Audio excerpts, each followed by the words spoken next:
how important is culture in this picture? Culture is my favorite thing to talk about. You might want to have to hook me off the stage for this one. Uh, but I was so fortunate when I first got into the industry. What I told you that I wasn't even sure I wanted this job. And I will tell you, when I was first there, I was very lucky that I was promoted to the corporate office really quickly. I started off in an apartment community as what would now be an assistant manager. We had very different titles back then.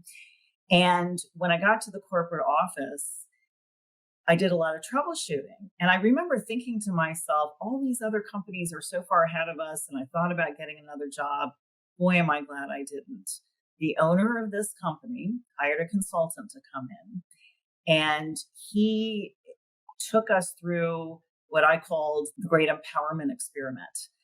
And he set it up so that we were all empowered to make our own decisions and things like that. This consultant took us through so much training. Some of it is what we would call leadership training now, but a lot of it was even just self awareness and self influence and things like that that we needed to take before we even got to that leadership part of it. And so, from a corporate perspective, we set up this unbelievable culture. It was fabulous. What he did that I see lacking a lot of times now is he recognized that culture is probably more important at the site level than it is at the corporate level.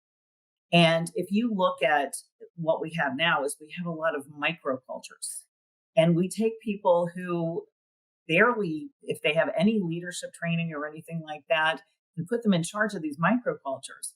Well, if the microcultures aren't working well, then it doesn't even matter what the overall corporate culture is.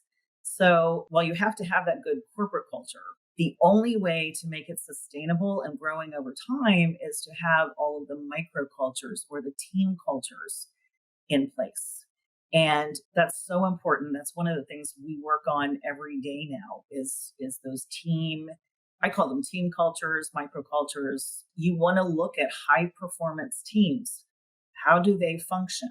And have the cultures of your teams set up so that they're able to achieve these high performance levels. And it doesn't matter what the background of anybody is who works there or anything like that.